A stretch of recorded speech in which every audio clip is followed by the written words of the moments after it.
Hello and welcome to 100 Yards of Football Sports Talk Radio. I'm your host this evening, Logan Landers. And joining me, as always, on Wednesdays is the draft host with the most, the draft insider, Mr. Football, Vincent Turner. How you doing, Vincent? How you doing, Mr. Logan Landers? Can't complain, man.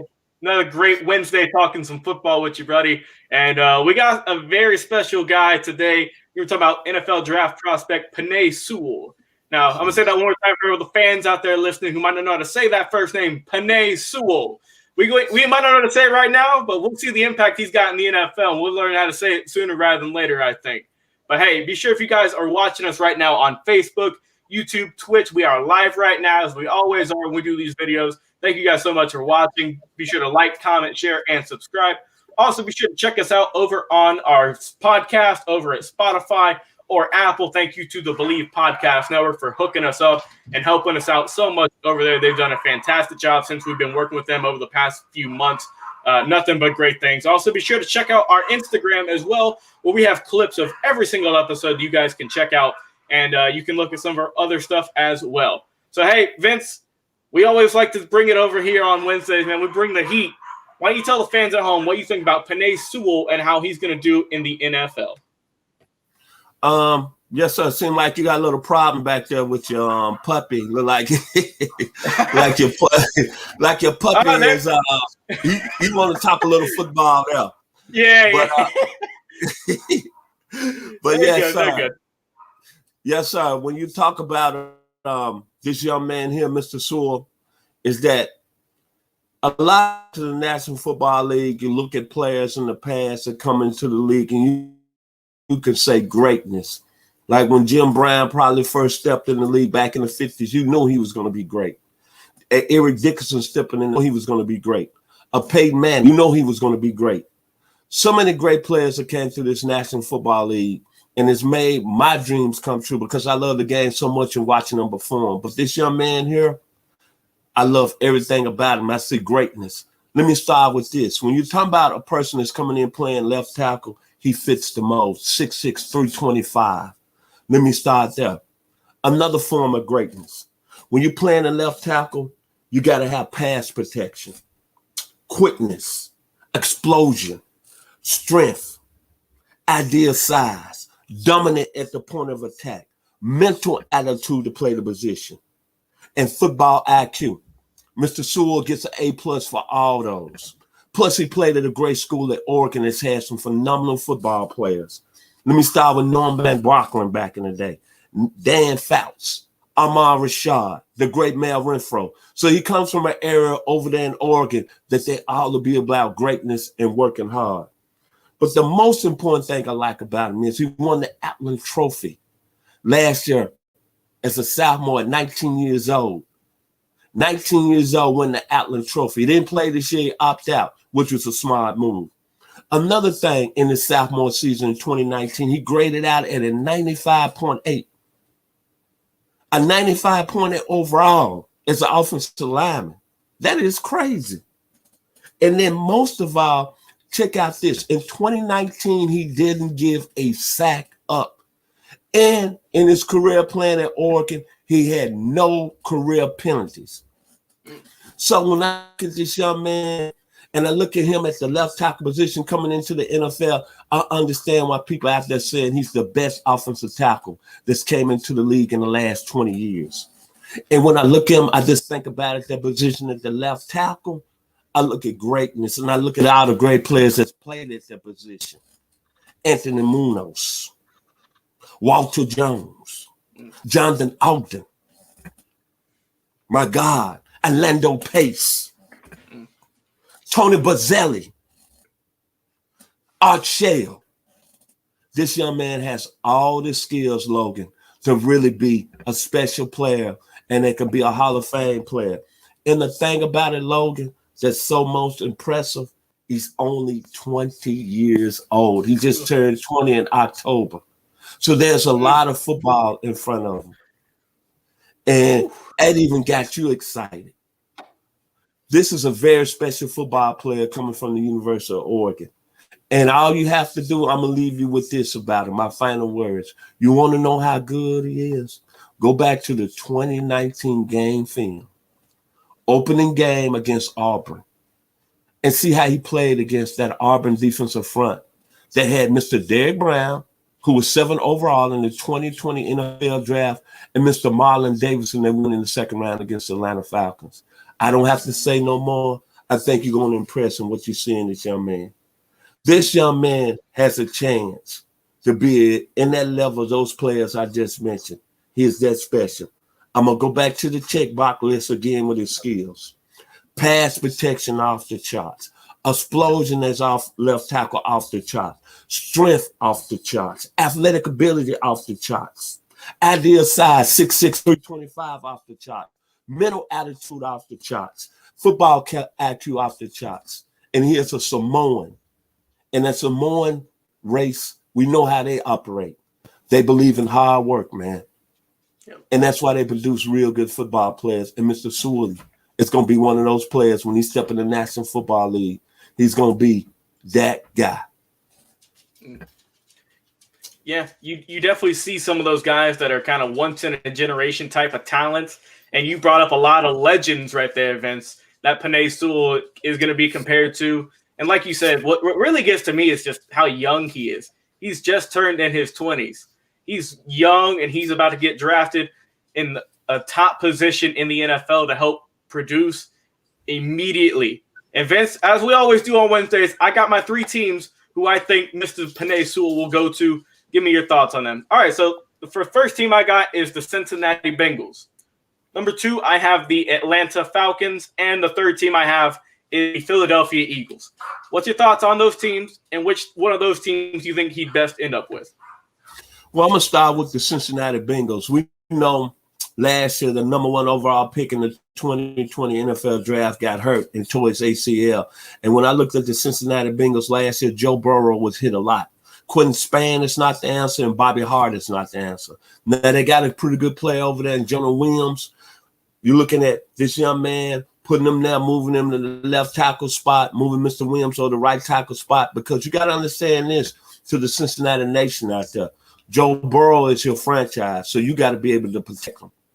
Now with the Atlanta Falcons, as we broadcast locally out of the metro Atlanta area, the Falcons, what has been one of their most, to me, their most glaring need over the last 5 years. And to me, the line of scrimmage is what got Dan Quinn fired. Let's put it down, hand and simple. Now you bring in a new head coach in Arthur Smith that believes in that type of run smash football. He had Derrick Henry, who went over 2,000 yards this year.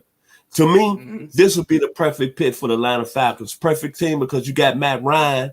You're not going to trade him, so he's coming back and he's going to probably play 2 more years. Think about if you had a young offensive lineman like this. You move Kelly McCary, who has struggled at the right tackle position. You move him to right guard. You move Jake Matthews from the right guard, from the left tackle over to the right guard, and you put this young man here from Oregon in the left tackle spot. Think about how much that's going to uplift the Atlanta offense. That's already got playmakers at the outside position in Kevin Ridley, and hopefully Julio Jones can stay healthy. But that will be a huge upgrade with the Falcons being a team next year that could get into the playoffs with him coming aboard. And then finally with the Philadelphia Eagles, Jason Peters is getting old. Brandon Brooks is getting old. Lance Johnson is getting old. Carlton Wentz, you don't know what you're really going to do with him. Jason Hurts looks like he's going to be the future at the quarterback position. So you need a guy coming from Oregon, Mr. Sewell, who has got that blue-collar Philly work ethic. And to me, he'll be perfect because the Philly fans, they love these type of players. And I'm going to say this one more time, Logan. What amazes me, number one, he's 20 years old. But in his sophomore season at 19 years old, he did not give a sack up from the left tackle position. But most of all, I want my fans out here to hear this here on 100 Yards of Football. He has no career penalties. No career penalties. That's why I say this young man is special. And I put him in the greats of a Tony Baselli, a Walter Jones, a Jonathan Ogden, a Lando Pace, and an Anthony Munoz. He's a special football player coming out of the state of Oregon. in the University of Oregon. Yeah, it's going to be real interesting to see where this guy ends up. He's going to be the first lineman on the offense. He's going to be the first one taken. That's been pretty much figured out since all the mock drafts been going on for all these weeks and months now. He's always been the number one tackle taken. And like you said, Vince, you did a great job breaking it down, giving up 0 sacks, 0 penalties as well, which is unheard of. That's the stuff legends are made of right there, just giving up that kind of stuff in college as well. Especially at a high-profile school like Oregon. It's not like he's playing at a smaller school. He's playing at a high D1 level school with the Oregon Ducks. And, man, he's got a lot of hype around him, and rightfully so. But if I had to pick a team I think that he would best suit, I'm with you. I think the Atlanta Falcons would help him tremendously. The Bengals, like I said, that's how Joe Burrow got hurt last year. The offensive lineman couldn't protect him. He got sacked too much, and his knee, unfortunately, gave out. But so if he went to the Bengals, that would help them out a lot. If he went to the Falcons, I think that would be the perfect slot for him because he's got a talented veteran quarterback with Matt Ryan, who's got about a year or 2 left on his contract before they have to go back and get a new quarterback and all things like that. I think the Falcons would be a tremendous pickup for them. And also for the Eagles, that would also help them as well. But they are in a state of, it seems like question marks every single day, Vince. They don't know what they're going to do with Carson Wentz. They don't know if Jalen Hurts is going to be their quarterback of the future. And it's just a state of uncertainty. So if I were you, if I was the Falcons, I would pick Penei Sewell as the number 4 pick. And he would help solidify that offensive line with a brand new coach, the veteran quarterback, and the offense, which still is very scary, even though they are getting a little bit older. So I'm with you. I think the Falcons would be the best pick. What are your final thoughts on Penei Sewell, and how do you think he's going to perform in the National Football League? Like I said, Logan, Mr. Sewell, there's a lot of players that's came in this league that's had the bullseye on their back. Yeah. And especially left tackles don't really get a lot of love. Usually, when you look at this game and how this game has become now a passing game, the left tackle position is very critical because you got so many right-hand quarterbacks in the league now. But when I look at this young man, I'm going to say it again. There's only a few players that came in this league and has performed from a high level starting back in the 50s with Jim Brown. He was the guy, and a lot of people say he was going to be special. Then in the 60s, you had Garrett Sayers. Kudos to the young man up there in the stairs. He was a guy that had a no-miss label on him along with Dick Butkus. Then in the 70s, you had Tony Dorsett. Then in the 80s, you had Eric Dickerson. Then in the 90s, you had Troy Aikman, Emmitt Smith. Then you had Peyton Manning.